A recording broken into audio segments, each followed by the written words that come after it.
So today we got the Gen 2 Hardhead Veterans Helmet, and I'm going to go over kind of the pros and cons of what I see. Been using it for a few weeks now, a couple different training events, and sort of put it through the paces.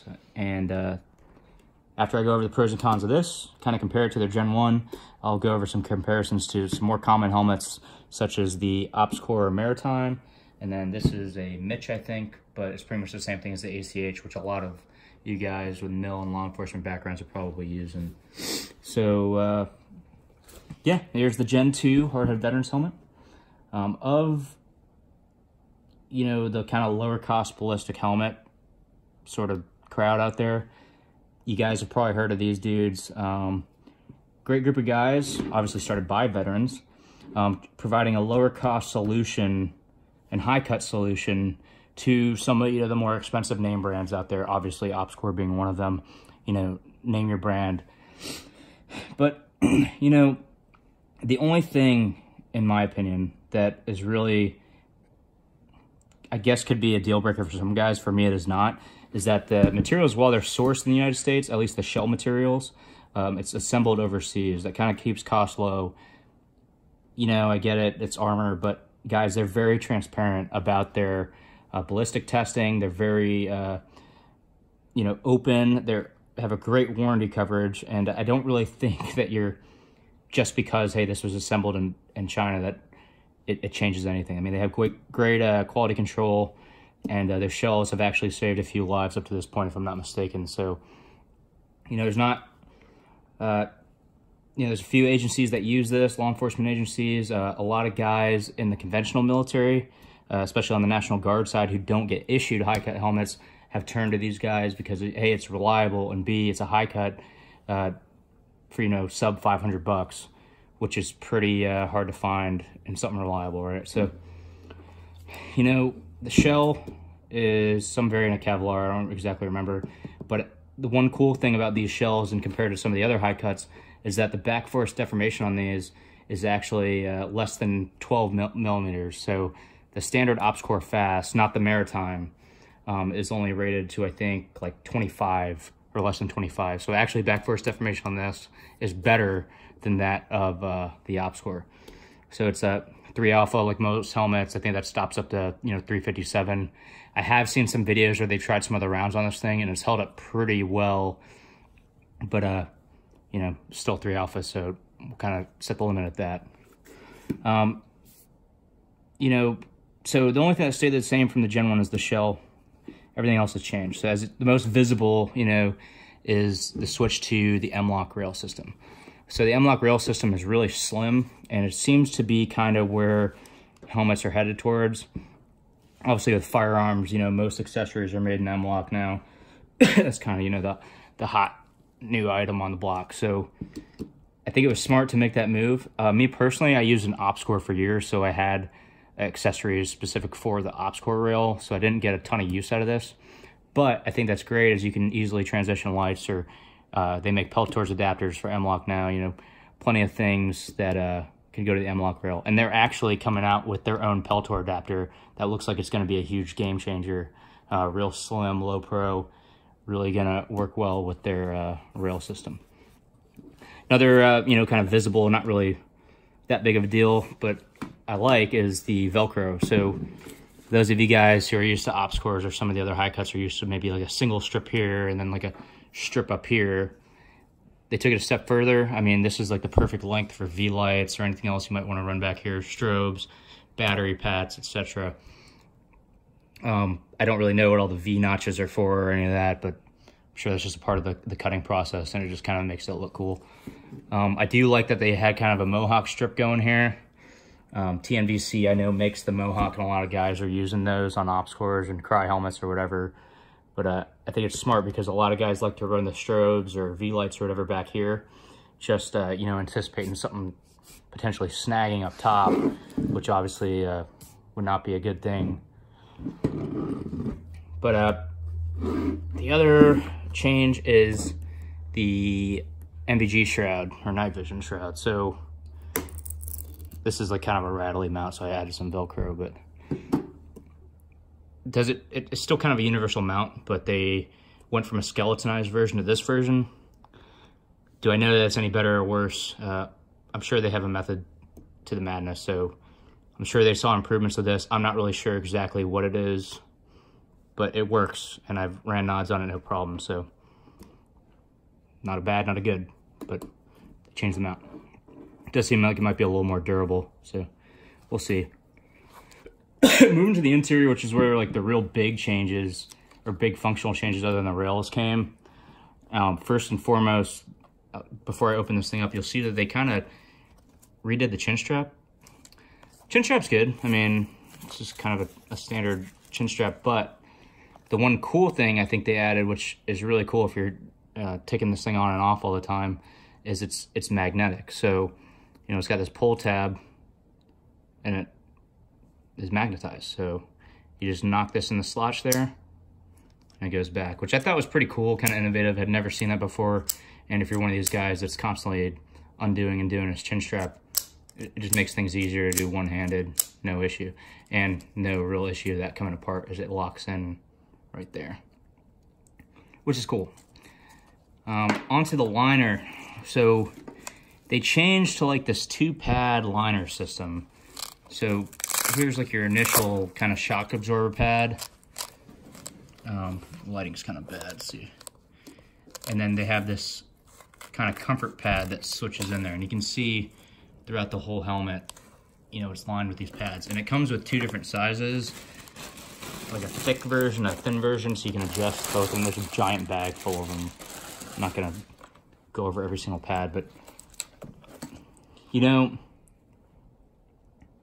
I like the liner. It's a little tight on my head, so even with the 2 thinnest pads, which I think you would probably need to get the full protective effect from this, it was a little tight in comparison. I usually wear a medium large, or I think now they just call it large ops core, but in this I got a medium large, or maybe it was a large, but it fit a little tighter, a little more snug than a standard ops core liner, which is what they used to have on their Gen 1. It wasn't like ops core branded, obviously, but it was basically an ops core liner with the little OCC dial on it on their previous helmet. So,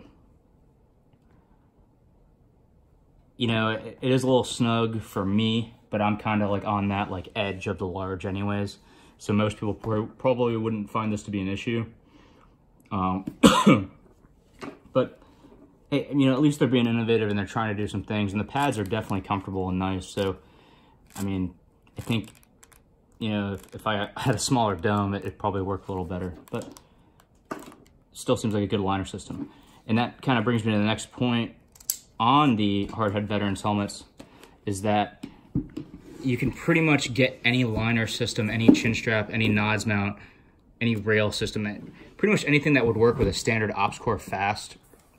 And I haven't tested it with any other helmets, but will fit into this. So if you guys aren't big fans of the chin strap, or you're not fans of the liner, you can go buy Lux liners or ops core liners or Team Wendy's or any of these other, you know, manufacturers that are making liners now. I think 4D is a big one now, 4D pads, and run them in this helmet. So even with, you know, buying the helmet, gutting the liner and the chin strap and throwing in an aftermarket liner, you're still in probably only, you know, $500-600, as opposed to if you went and bought an ops core out of pocket, or a Cry helmet, which is going to run you, you know, $1,000 to $1,500, which in my opinion is a bit ridiculous. But you know, they do make good helmets. This one is a little bit heavier than the ops core. So these shells usually weigh between 2.7 and 2.9 pounds, depending on the size. The Maritimes are different than the Fast, so I don't know the exact weight of the Maritime. I know it's a lot lighter, but this, in comparison to a Fast helmet, I think it's like around the same ballpark as a Fast, but heavier than the Maritime, which we'll go into next.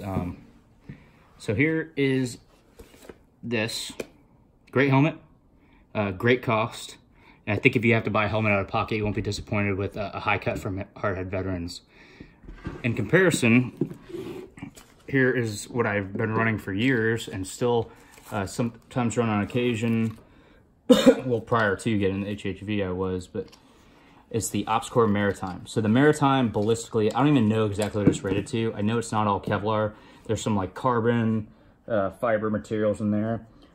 And I think that also affects like impacts too. So it's not like a true 3 Alpha helmet, but nevertheless, I enjoy the lighter weight. Would I pay $1,500 for a lighter weight? No. And if any of you guys have bought OpsCores, I know they have like crazy lead times and stuff from dudes I know that have procured them personally.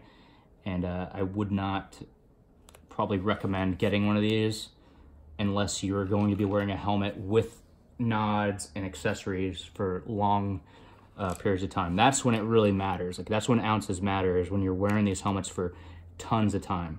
So if I'm rocking dual tube nods and lights and strobes and battery packs and all this different stuff, I'd probably lean towards the Maritime if I was doing that for sustained time. If you're not rocking all that stuff on a regular basis, the Hardhead Veterans helmet is going to serve you just fine, because really you're talking a different ounces. I mean, so it's not really that huge of a deal until you start adding accessories and sustained time on your head, which can cause some issues for those of you guys who have lived that lifestyle. The one thing I do like better about the OpsCore is this is not the standard OpsCore liner.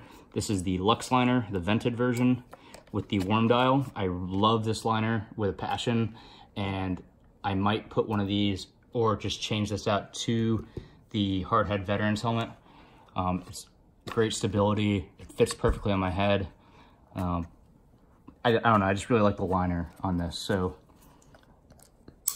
but I would not recommend going out and buying one of these unless you're getting them issued through work, because I mean, this is ridiculously overpriced for what it is, which is just a helmet, which is not even rated as well as the Hardhead Veterans helmet. So, you know, food for thought. I'm not gonna, if you want to go spend your money on it, by all means, but it's probably not something I would do. And you see where I had to add Velcro for V-lights and a battery pack.